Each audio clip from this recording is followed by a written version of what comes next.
بسم اللہ الرحمن الرحیم۔ واجب غسل 7 ہے اور ہر غسل کے انجام دینے کے 2 طریقے ہیں۔ آج آپ کو غسل ترتیبی پریکٹیکل کر کے دکھاتے ہیں۔ پہلے مرحلے میں بچے نے آپ کو دیکھا اس وقت طہارت کر رہا ہے۔ طہارت کے بعد نمبر آ گیا نیت۔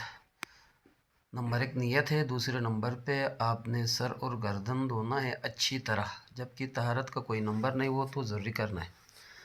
اب تیسرے نمبر پہ جسم کا دائیں حصہ آپ نے دھونا ہے، 1 مرتبہ پانی ڈالا اور اس کے بعد کوشش کر کے اپنے ہاتھ کو ذرا چلانا ہے تاکہ اس جگہ میں جدھر پانی نہیں پہنچا ہے آپ کا ہاتھ کی وجہ سے تر ہو جائے۔ ابھی دوسری مرتبہ اس نے پانی ڈالا، آپ دیکھ سکتے ہو 1 مگ ڈالا کافی ہے، جبکہ 2 ڈالو تو بھی یہ ایک ہی حساب ہوگا۔ اس کا دائیں حصہ مکمل ہو گیا۔ سیم اسی طرح یہ بائیں حصہ اس نے پانی ڈالا اور سیم اسی طرح ہاتھ چلا رہا ہے۔ اور 4 واجبات ہیں غسل کے۔ نمبر 1 نیت ہے، دوسرا آپ نے سر گردن، تیسرے نمبر پہ جسم کا دائیں حصہ، چوتھے نمبر پہ جسم کا بائیں حصہ، اور یہ بچے کا غسل کمپلیٹ ہو گیا۔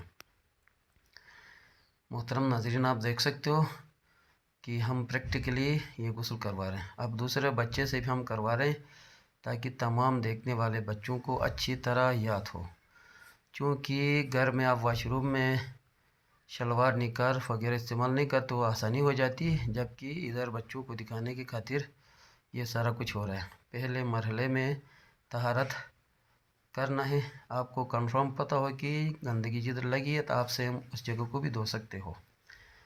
تو یہ اس وقت بچہ طہارت کر رہا ہے۔ طہارت کے بعد نیت ہے، نیت کے بعد سر اور گردن۔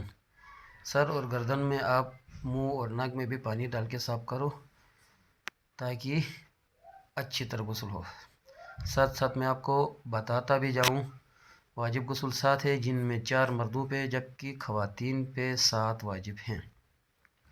اور ہر غسل کے انجام دینے کے 2 طریقے ہیں، ایک غسل ترتیبی جو کہ اس وقت یہ بچہ کر رہا ہے، اور ایک غسل التماسی جو کہ تالاب میں، نہر میں یا دریا میں چھلانگ لگا کے کیا جاتا ہے۔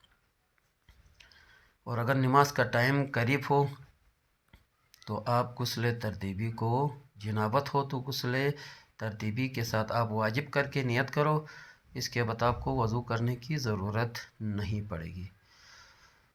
اگر نماز کا ٹائم قریب نہیں ہے اور آپ غسل نمبر 1 کر رہے ہو غسل جنابت، تو آپ پھر اس کو غسل جنابت کرتا ہوں یا کرتی ہوں سنت قربتاً اللہ کر کے انجام دو گے، اور اس سے آپ کا وضو نہیں ہوگا۔ تو اب یہ دوسرے بچے نے بھی غسل کمپلیٹ کیا۔ اب ایک بچے سے ہم امتحان کے طور پہ کرواتے ہیں جو کہ مدرسے کا بہت ہی چالاک اور قابل بچہ ہے، اور اس نے بھی شوق کیا کہ میں بھی پریکٹیکل کر کے دکھاؤں گا، تو ہم اس کو موقع دے رہے ہیں۔ یہ آپ دیکھ سکتے ہو، آپ نے اچھی طرح طہارت کرنا ہے، یا پورے جسم کو بھی دھو سکتے ہو آپ۔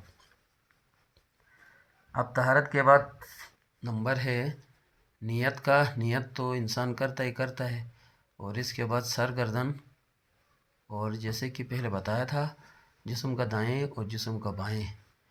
محترم ناظرین، اپنے بچوں کو مدرسہ بھیجنے کی کوشش کرو تاکہ آپ کے بچے پریکٹیکلی واجبات سیکھیں۔ آپ اس طرح بھی اپنے بچے کو یہ ویڈیو دکھا کے بھی یہ غسل سمجھا سکتے ہو۔ اگر کوئی غسل میں کوئی آپ کو مسئلہ ہے تو آپ کمنٹس لکھو، یا پھر آپ مدرسے سے رجوع کر سکتے ہو۔ ہماری ویڈیو آپ کو اگر پسند آئی تو آپ ضرور کمنٹس کرو اور چینل کو ضرور سبسکرائب کرو، اور اپنی تمام دوستوں رشتہ داروں کو یہ ویڈیو سینڈ کرو تاکہ وہ جو اپنے بچوں کو مدرسے نہیں بھیجتے ہیں وہ واجبات چینل کے تھرو سیکھیں۔ ان الفاظ کے ساتھ آپ سے امید کرتا ہوں کہ آپ دعا گو ہوں گے ہمارے لیے بھی، اور ہم آپ کے لیے بھی دعا گو ہوں۔ اللہ تعالی ہم سب کو احکام اسلامی سیکھنے کی توفیق دے۔